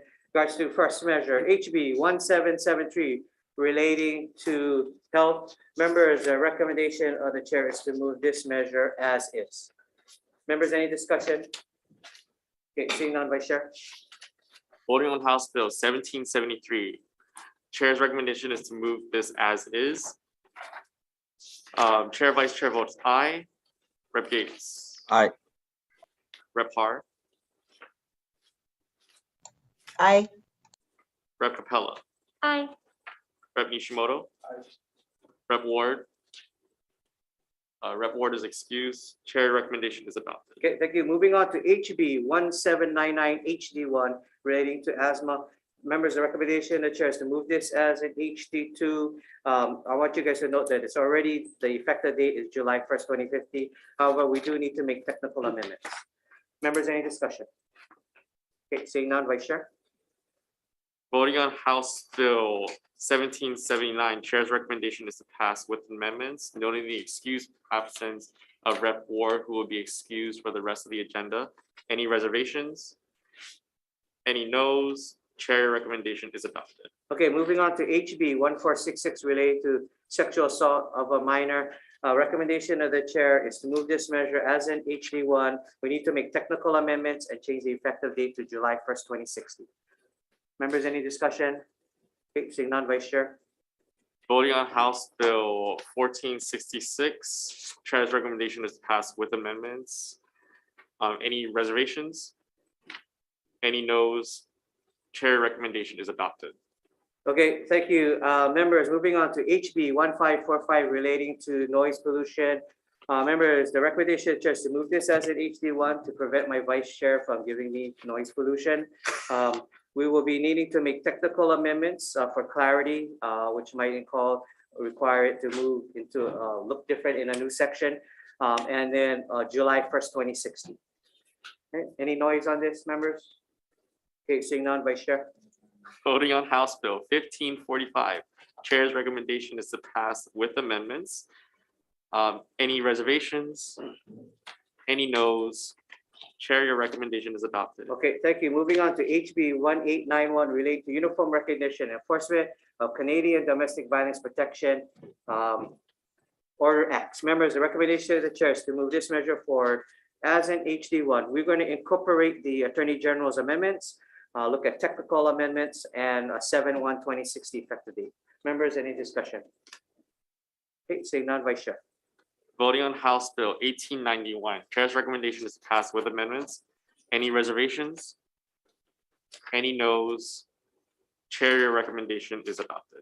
Okay, moving on to HB 1582 relating to childcare. Members, the recommendation of the chair is to move this measure forward. We're going to change the effective date and need to make technical amendments. Members, any discussion? Okay, seeing none, Vice Chair. Voting on House Bill 1582, Chair's recommendation is to pass with amendments. Any reservations? Any noes? Chair, recommendation is adopted. Okay, thank you. Moving on to HB 1662 relating to homeless. Members, the recommendation of the chair is to move this as an HD1. We're going to change the effective date. We need to make some technical amendments, and we're going to put in language that will clarify that the data system that pulls data from existing databases as requested by the Executive Chamber Office. Members, any discussion? Okay, seeing none, Vice Chair. Voting on House Bill 1662, Chair's recommendation is passed with amendments. Any reservations?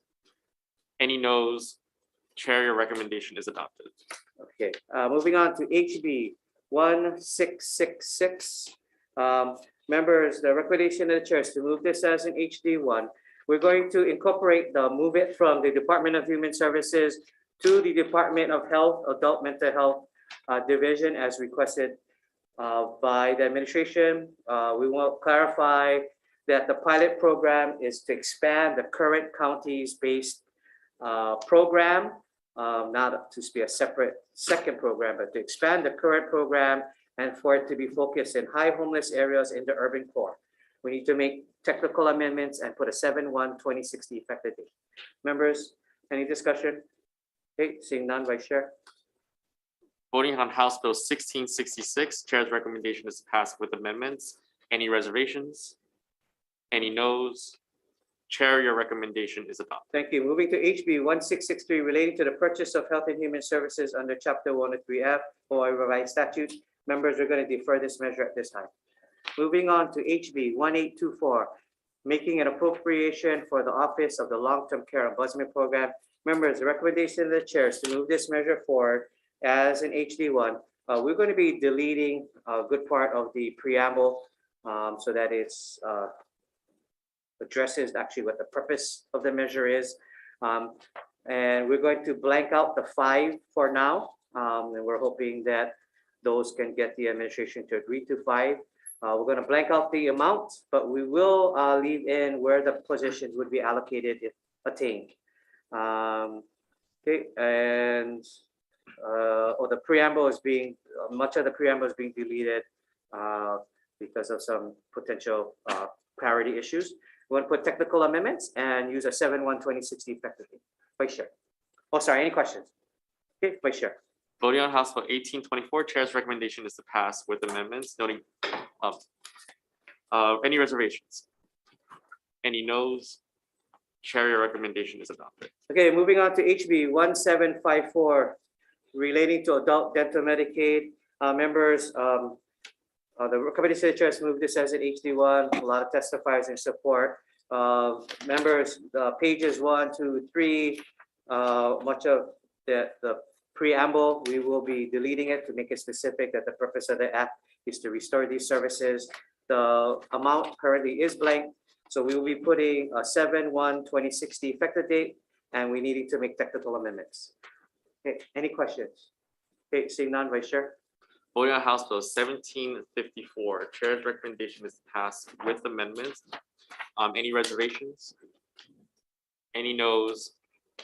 Chair, your recommendation is adopted. Okay, members, moving on to HB 2193 relating to early childhood registry. Members, the recommendation of the chair is to move this measure forward, just making some technical amendments and using a 7/1/2060 effective date. Members, any questions? Okay, Vice Chair. Voting on House Bill 2193, Chair's recommendation is passed with amendments. Any reservations? Any noes? Chair, your recommendation is adopted. Okay, members, moving on to HB 2208 relating to sexual abuse of minors. Members, recommendation of the chair is to move this measure forward. Members, we're going to be deleting small part of the preamble. And then we're going to be incorporating the Attorney General's amendments. We're going to make some technical amendments and using a 7/1/2060 effective date. Members, any discussion? Okay, seeing none, Vice Chair.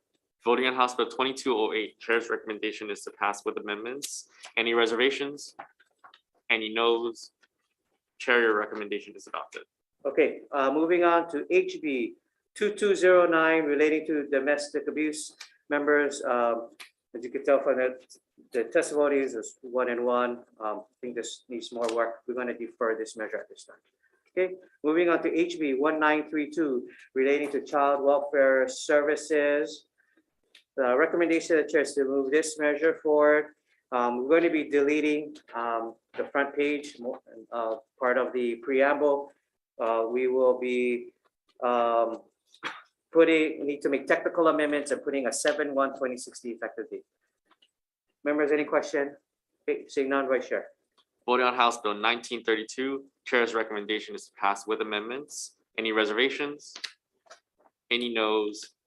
Chair recommendation is adopted. Okay, members, moving on to HB 1553 relating to the Office of Healthcare Assurance Special Fund. Members, recommendation of the chair is to move this measure forward. We're going to just change the effective date, and we will be just deleting one part of the preamble, which is located on the bottom of page 1 that goes into page 2. Members, any discussion? Okay, seeing none, Vice Chair. Voting on House Bill 1553, Chair's recommendation is to pass with amendments. Any reservations? Any noes?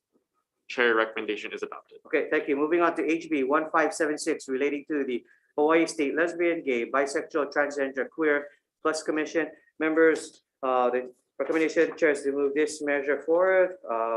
The chair and the stakeholders have been trying to work on this for years.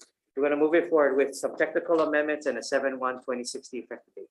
Members, any discussion? Okay, seeing none, Vice Chair. Voting on House Bill 1576, Chair's recommendation is to pass with amendments. Any reservations? Any noes? Chair recommendation is adopted. Okay, thank you, members. Moving on to the last measure, HB 1570 relating to the youth vaping epidemic. Members, the recommendation of the chair is to move this measure forward. As you know, we've been looking at this. The chair really wants to heard from the youth. So we're going to make some additions to this bill to be able to address some of the concerns and also incorporate the youth as well as increased transparency. So members, the first thing we're going to do is that we're going to insert language in which Department of Health will immediately coordinate student input and have quarterly meetings that incorporates all school within all school complexes and independent schools. All hearings will be videotaped, and those videotapes will be placed on the website within 7 calendar days. Okay, that way more youth can be part of it statewide. By using all the complex areas, that means all parts of the state will have student input on monitoring this vape issue. Okay, members, we're also going to do is, as mentioned from the students' feedback, we're going to also establish a take-back program. Department of Health will do this take-back program and will be available at all high schools and intermediate schools. This will include the collection and destruction of all confiscated products. Okay, members, the other we're going to do is also include language which will direct the Attorney General to monitor all online sales of these products. They will provide monthly reports on the estimated amount of products entering the state and how many products by tonnage is confiscated by the Attorney General per month. AG will provide these numbers and have it accessible to the public.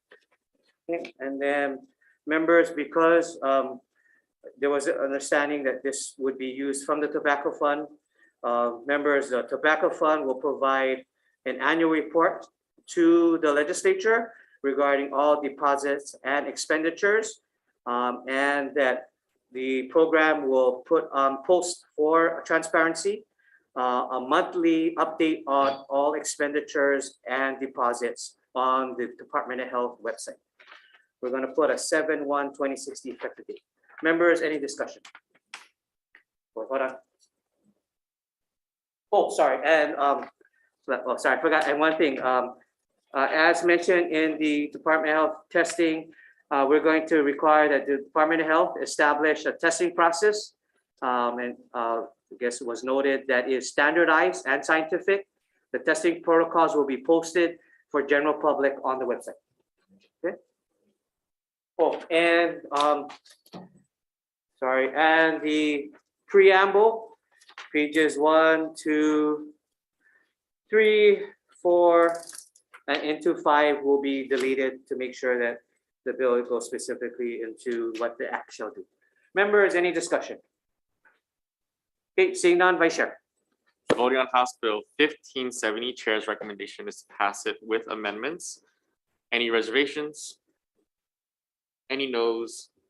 Chair recommendation is adopted. Okay, members, you guys are awesome. Thank you. We're adjourned.